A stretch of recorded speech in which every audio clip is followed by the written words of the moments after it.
I forgot to get my watch. Hang on, I see the time there. I don't want to let too much time go on this live stream. So I did all my morning stuff. Oh, there's my watch. And I had this idea for a live stream. And it's about the title of the live stream, If a Tree Falls in the Forest. And I don't know if people are familiar with that little quote. It's the beginning of what you call a koan, a Koan, which is a Zen Buddhist question that there are famous koans or questions that Buddhist sort of training masters, right, in monasteries put to their students, and that's one of them. People might know the other one. What is the sound of one hand clapping? Or does a dog have Buddha nature? Does he partake of Buddha nature? There are a few famous ones. But this one, if a tree falls in the forest, is very nice. And I think it occurred to me today because I was out on a little, very short jog, a recovery jog from a longer one I did yesterday. And I came to a little spot I like. There's a little river and there's a forest beside it, a beautiful forest. And the river was so beautiful today. And everything reminds me of painting at the moment because I'm doing a lot of painting and I'm in the zone, man. And this is another one of those live streams that's a bit about being in the zone in painting. So a lot of my live streams lately have been about attitudes to painting and your mindset when you're painting, in order to get the most out of your painting sessions and really enjoy it, with the hope, although you don't really, have kind of big expectations as such, maybe you produce better work if your frame of mind is good. It seems reasonable to assume that could happen. Now it might happen. And if we were talking about Zen Buddhism, we would say, well, drop your expectations of things, in that you don't necessarily get the results that you think you're going to get in life or expect, or that you struggle to get. A lot of Zen is about not struggle. And it's kind of weird because it's a different mindset for art, right?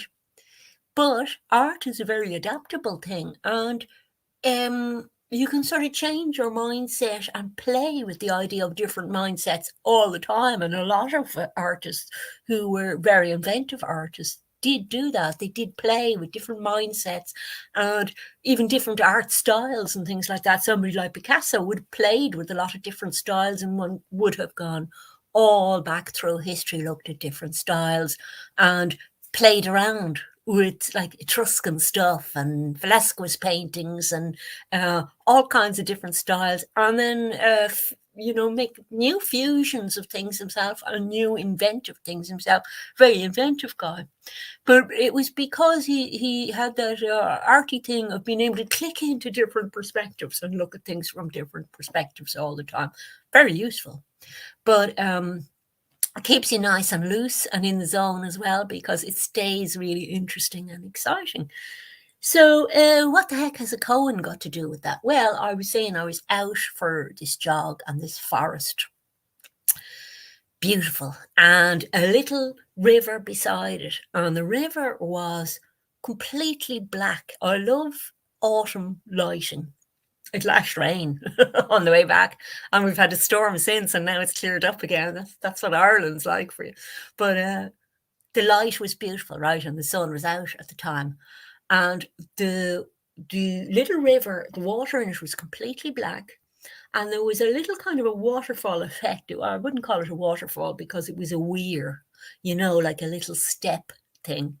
And I was thinking, I was talking about steps yesterday and making progress, little progress steps in anything that you do. And it's kind of 2 steps forward, 1.5 back, 2 steps forward, 1.5 back. And I was talking about something I was seeing as sort of progressive steps in skills that I'm learning. And I was talking about the skill of patience yesterday, right? And I was hoping to earn a badge in it yesterday. I didn't. I was going to give myself a badge, because if nobody else is going to give me a badge for patience, I'll give myself a badge. You have to give yourself a pat on the back for skills. In art or life, the skills are related. And when you're trying to capture something, like you see a beautiful scene like that river and forest this morning, you're having to be very open in your perception to it, with nothing interfering with that, right? Because the more things that interfere with it, the more you're not in the moment and the more you're not experiencing it. And a lot of artists have this problem because they've got a camera in the way between them and the thing before they transpose the thing to canvas, which I'm going to have that problem today because it's dark, and this thing, which I'm going to be painting today, is a leaf which has there. It's it's withered. It's completely different now from when I picked it, and I'm going to be working from a photo. But I didn't have the camera with me today, so this experience was totally unfiltered, and there was nothing in the way, right? So part of my topic today is about the idea of distractions, removing distractions, right? And the koan has something to do with that, and it was a tricky concept how I was thinking about it earlier, linking them, because these ideas are very fluid ideas and tricky, but they are related. So the idea of the koan, right? If you were to ask yourself that, you see a beautiful forest, right? And it has an effect on you, okay? You're interacting with it somehow. Now, this morning, my interaction with it was amazing. It was a very painting interaction. And when I'm doing a lot of painting, that happens. I have interactions with nature and things, and everything reminds me of painting. And I experienced it a bit like a painting, because another painting that I'm working on, no, I finished this one actually. I just have to varnish it. This one was a water one, and it had all this glitteriness going on the surface of it, you see. And the black water I was looking at this morning, it had a little weir like steps, and the water was bubbling coming off it, and the sunshine was hitting it in the black water. And it was just like glitter all over the water, where all the bubbles were coming up, lines and lines of glitter that were all making an interlaced pattern. And of course, what do I think? I wish I had my camera. And then I said, no, don't let that thought interfere with experiencing the moment, right? And it's a fleeting moment, because you're only seeing something really purely for a few minutes. And you can't really let distraction come in on that, because the quality of your perception of things, it gets watered down and filtered down by that distraction coming in, So the tree falls in the forest it was just because it was beside a forest that I thought of the koan. But clearly the thinking of the koan was another, because your brain is a busy little monkey, another thought coming in that did have something to do with that for me. So what's the meaning of that koan? The meaning is that if a tree falls in the forest, if we were to continue the question of the koan, because that's not the full question. The name of this stream is If a Tree Falls in the Forest, but there really should be a ... after that. Because if the tree falls in the forest, the question goes, does it make a sound? That's the koan. That's the question. And you have to answer that yourself. And so, like, my answer and your answer could be different answers. But my answer that I came up with, and these koans encourage you to reflect, you know, um, about the question, and they'll bring up thoughts that are kind of philosophical outlook thoughts. So my philosophical outlook on the thing and what it brought up for me was this idea of distraction. That because I had been thinking about art, I was thinking distraction from art, basically. That things come up in your life which are like a tree falling in the forest. But you have to be in the forest to hear the tree fall, don't you?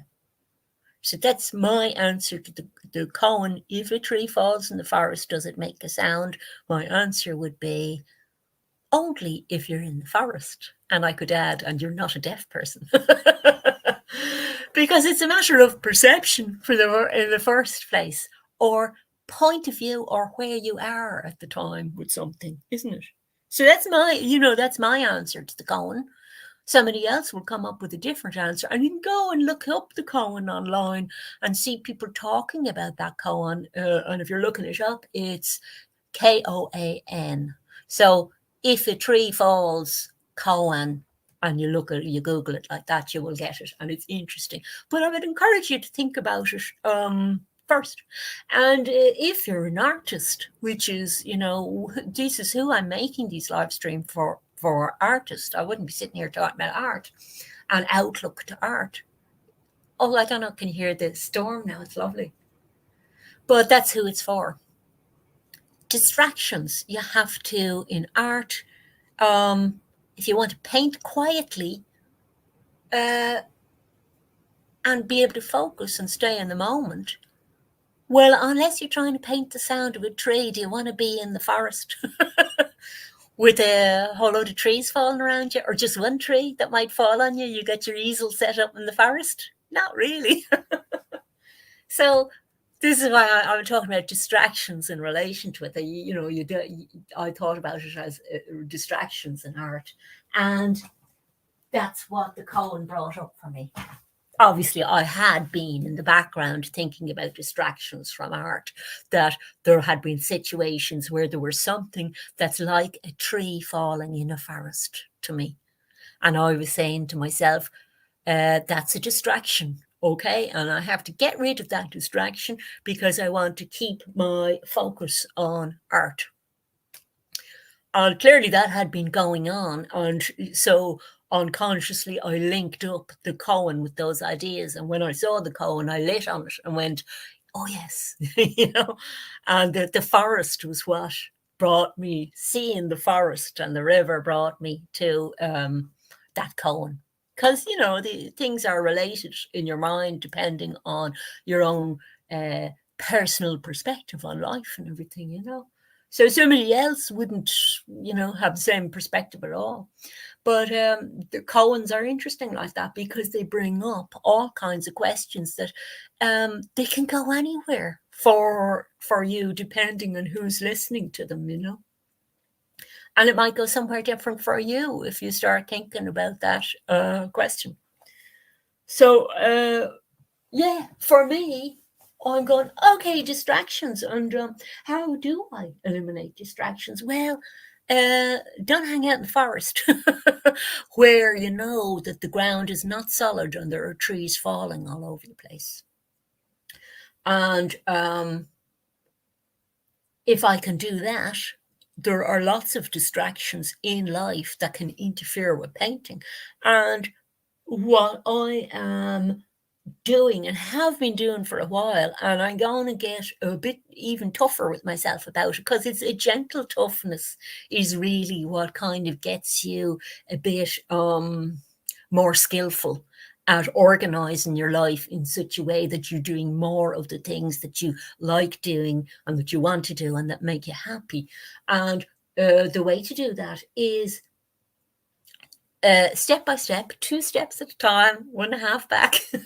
And then you gradually over time, you start saying, hey, I'm getting into really useful, good, enjoyable habits. And getting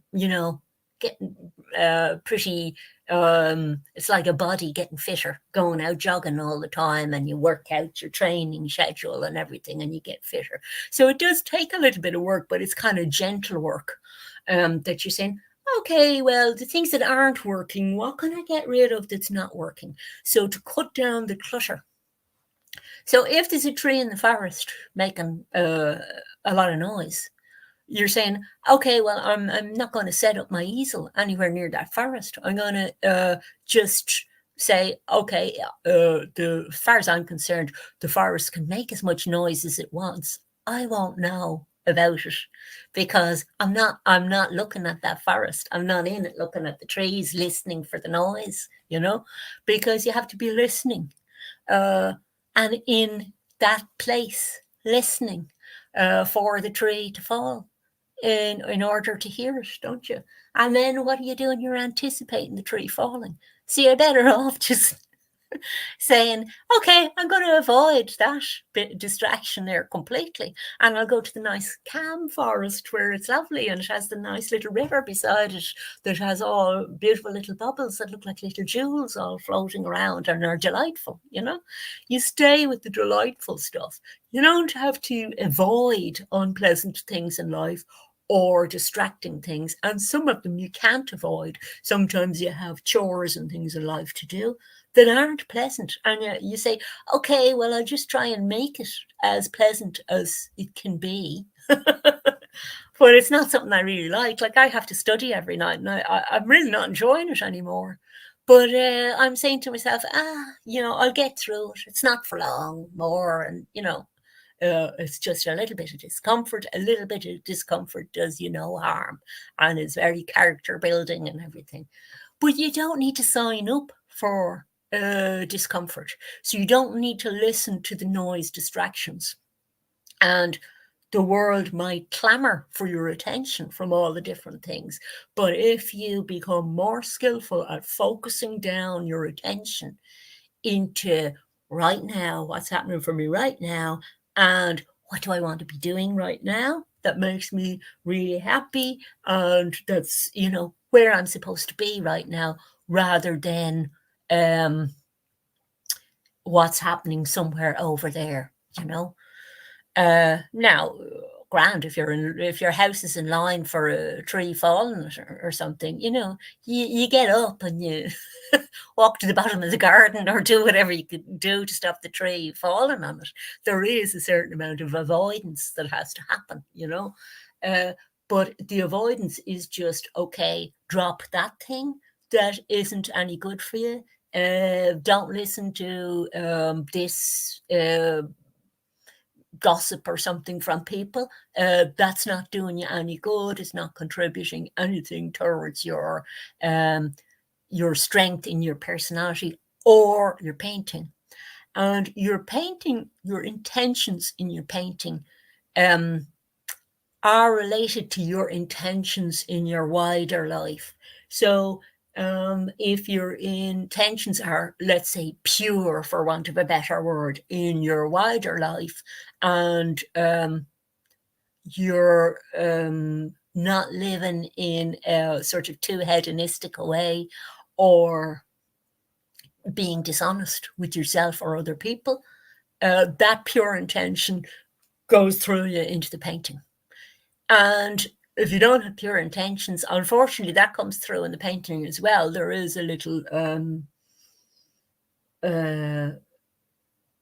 lack of enjoyment thing that sneaks into it, So you have to be terribly careful about, your habits, let's say, in life as a painter. And that's why you spend a lot of time cleaning up your habits and doing things like paying attention when something reminds you of a koan. So you're reminded about what's important in your life and what things are just distractions, And you want to stick with the stuff that's the stuff you want to do, that makes you happy, and that you feel right doing, as opposed to the distractions, which are often exciting and attention grabbing and everything, but don't contribute anything to your life at all. They're something that's happening elsewhere and is taking you away from your actual real life, and that's what that koan meant to me. It just, of course, it was going to be about my art practice. So do look it up. It's if the koan question is, if a tree falls in the forest, does it make a sound? And if you're an artist, and I hope that you are, if you're watching, ask yourself, what does that koan mean to you? Does it mean anything in relation to your art at all? It just did to me. It might. I'm not saying it has to. You see, I'm not saying there's no right answer to a koan at all. There isn't a right answer. It's your answer. Everybody has their own answer to what's right for them. So I'm just saying I got some answers today about what's right for me at the moment. What's right for me? I don't know, who I'll be in the next 5 seconds. You change all the time, but it was a very useful koan. even the morning is changing now. It's afternoon now, according to the clock, and we've had all the weather from all the seasons and everything. So even the weather doesn't change; it doesn't stay the same. But I do have set an intention, you see, and I have set an intention. Yesterday's intention was patience, and I didn't win the badge, but I did good. I'm going to do good. I'm going to get my badge today for that, that I'm giving myself. My badge is going to be a GIF on Twitter. I'm going to give myself that today. And then also today, I'm going for another kind of Girl Scout badge, and that is eliminating distractions. And that koan is what's going to help me remember that if a tree falls in the forest, it doesn't make a sound if you're not listening to it. Bye-bye, and have good painting fun. And I'm going to work on my leaf here for the afternoon on a mostly clean table. Look, I managed to get my palette set up and everything. So have a good one. Bye.